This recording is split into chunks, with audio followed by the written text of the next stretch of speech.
धनबाद के गोविंदपुर से निरसा तक बनने वाला एलिवेटेड फ्लाईओवर लंबे समय से क्षेत्र की सबसे महत्वपूर्ण परियोजनाओं में गिना जा रहा है।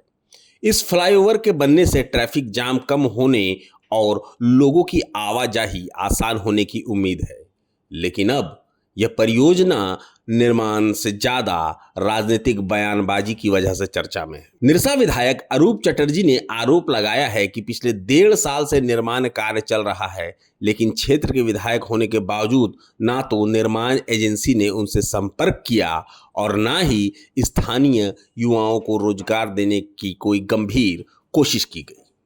अरूप चटर्जी का दावा है कि इस फ्लाईओवर की मंजूरी किसी नेता की सिफारिश से नहीं बल्कि उनके लंबे आंदोलन का नतीजा है।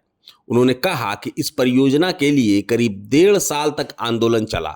नेशनल हाईवे का काम रोका गया और उसके बाद केंद्रीय मंत्री नितिन गडकरी तथा तत्कालीन मुख्यमंत्री रघुवर दास के साथ हुई बैठक में इस योजना को मंजूरी मिली। विधायक का आरोप है कि अब परियोजना पर एक कथित कोयला माफिया का प्रभाव है, जो सप्लाई से लेकर निर्माण तक अपनी शर्तों पर काम करवा रहा है। वहीं उन्होंने चेतावनी देते हुए कहा कि अगर स्थानीय जनप्रतिनिधि का सम्मान नहीं किया गया तो काम रोकने पर भी विचार किया जाएगा। ये निरसा एलिवेटेड रोड जो है कॉन्ट्रैक्टर पिछले 1.5 साल से काम कर रहा है, लेकिन हमारा क्षेत्र होने के बावजूद भी ना कॉन्ट्रैक्टर हम लोगों से कोई संपर्क किया, ना वहाँ मैन पावर लगाने की जो बातचीत हुई थी, ना मैन पावर वहाँ पर लगा रहे। और सारे काम आप बोल सकते हैं जो एक कोयला माफिया ने अपने प्रेमाइसिस में करके बालू सप्लाई, गिट्टी सप्लाई से लेकर मैन पावर सप्लाई सारा वो कर रहे। आज जो मेन कॉन्ट्रैक्टर है वो कहीं और बैठे हुए हैं, उसने सब कॉन्ट्रैक्ट किसी और को दिया, फिर उस कंपनी से सब कॉन्ट्रैक्ट दूसरे एक लोकल आदमी को दिया गया। और ये उनका मकसद मुख्य रूप से है जो यहाँ रंगदारी और दबंगता के साथ काम करे। लेकिन ये एलिवेटेड फ्लाईओवर के लिए हम लोगों ने 1.5 साल तक हम लोग नेशनल हाईवे का काम रोक के रखा था। बाद में गडकरी जी और रघुवर दास जी के चेंबर में मीटिंग हुई। मीटिंग होने के बाद एलिवेटेड फ्लाईओवर का प्रस्ताव यहाँ से गया और ये सैंक्शन। जब काम सैंक्शन होती है तो कम से कम लोकल एमएलए होने के नाते वो सम्मान लोगों को देना चाहिए। और हम लोगों से बिना संपर्क किए हुए जबरन जो काम करने का ये लोग सोच रहे हैं और डर और भय दिखाकर निरसा के लोगों को काम करना चाह रहे हैं, ये कतई नहीं होने देंगे। सम्मान सबसे बड़ी चीज़ है। अगर सम्मान ना मिले तो हम लोग ज़रूरत पड़ने से इस काम को तब तक रोक के रखेंगे जब तक इसकी मेन कॉन्ट्रैक्टर सामने नहीं आती है और चीज़ों को यहाँ के लोकल लोगों को काम या तमाम चीज़ें नहीं मिलती। सांसद की कोई भी भूमिका इसमें नहीं है सैंक्शन में। सांसद इलेक्शन से पहले ही ये टेंडर हो चुका था, सारा कुछ हो चुका था।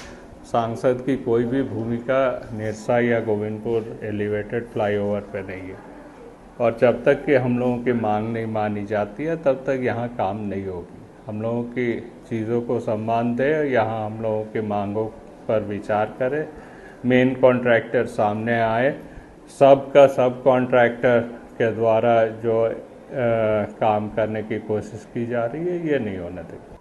नहीं देखिए, हम काम का विरोध में नहीं है, लेकिन जो तरीके से काम करने का कोशिश की जा रही है वो तरीका हम लोग नहीं होने देंगे निरसा में। निरसा में कोई दूसरा माफिया हम लोग बनने नहीं देंगे जो यहाँ पर कोई बैठकर सारे रंगदारी के साथ काम कर सके। विधायक के इन आरोपों पर धनबाद सांसद ढुल्लू महतो ने भी उतनी ही तीखी प्रतिक्रिया दी है। सांसद ने कहा कि अगर विधायक चाहते हैं कि कॉन्ट्रैक्टर उनसे मिले तो इसका मतलब साफ है कि उन्हें रंगदारी चाहिए। उन्होंने कहा कि यदि ऐसी कोई मांग है तो विधायक को इसे सार्वजनिक रूप से स्वीकार करना चाहिए। ढुल्लू महतो ने आरोप लगाया कि विधायक विकास नहीं बल्कि पैसे की राजनीति कर रहे हैं और परियोजना में बाधा डालने की कोशिश कर रहे हैं। सांसद यही नहीं रुके, उन्होंने कहा कि अरूप चटर्जी अनुकंपा के आधार पर विधायक बने हैं और उन्हें विकास की राजनीति की समझ नहीं है। उन्होंने साफ कहा कि किसी भी दबाव में गोविंदपुर निरसा एलिवेटेड फ्लाईओवर का काम नहीं रुकेगा और परियोजना तय समय पर पूरी होगी। वो तो ओपन बोल रहा है कि हमको हाँ उसको तो ओपन बोल रहा है कि कंपनी वाला हमसे मिलना चाहिए, उसको रंगदारी चाहिए, तो वो बोले खुल के अखबार में देख रंगदारी। और वो तो बोल रहा था कि हम कुछ किए ही नहीं है। सारा प्रमाण तो हमारा देखे भी कि सोशल मीडिया में सारे जगह पे अखबार में आया है। वो फर्जरी आदमी सिर्फ पैसा कमाने के लिए इस तरह धंधा बना के रखा हुआ। उसका चरित्र में ही पैसा कमाना है, मकसद ही पैसा कमाना। निरसा का कभी विकास ही नहीं चाहा, निरसा का भला ही नहीं चाहा। वहाँ के लोगों को समझना चाहिए और उसका हिम्मत नहीं कि काम रोक देगा। काम किसी कीमत पर नहीं रुक सकता है, किसी कीमत पर नहीं। अब जिला प्रशासन को इस पर ध्यान देना होगा। काम अगर रुकेगा तो उस पर मुकदमा होगा। क्योंकि ऐसे सरकार में रह के ऐसा थोड़ा है कि सरकार में रह के सरकारी काम में बाधा देगा, सरकारी काम को रोकेगा, विकास का काम को रोकेगा। इस तरह से किसी भी कीमत पर नहीं हो सकता। उसका बाप जब था उस समय भी हम विधायक थे, पता है कि उसको बता देना। उनका पिताजी जी थे, वो देखिए वो तो अनुकंपा पर विधायक बना है ना, उसको क्या समझ में आएगा। अनुकंपा पर विधायक बनने वाला को जमीन का दर्द नहीं हो सकता, यहाँ का जनता का दर्द नहीं हो सकता है, यहाँ का विकास का बारे समझ ही नहीं सकता है। क्योंकि अनुकंपा पर, दया पर विधायक बना है, इसलिए वो हमारा टिप्पणी क्या करेगा, उसका टिप्पणी करने वाला नहीं है। और ये किसी कीमत पर नहीं होगा। वो जो चाहता है वो नहीं होगा।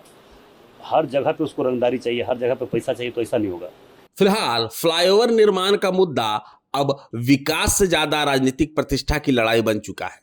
एक और विधायक का दावा है कि यह परियोजना उनके संघर्ष का परिणाम है, जबकि सांसद इसे विकास विरोधी राजनीति बता रहे हैं। अब बड़ा सवाल यही है, क्या यह विवाद केवल जुबानी जंग तक सीमित रहेगा या फिर इसका असर फ्लाईओवर के निर्माण पर भी पड़ेगा? इस पूरे विवाद पर आपकी क्या राय है? क्या जनप्रतिनिधियों को श्रेय की राजनीति छोड़कर विकास पर ध्यान देना चाहिए? अपनी राय हमें कमेंट बॉक्स पर जरूर बताएं। प्रभातखबर.com, विश्वास वही, रफ्तार नहीं।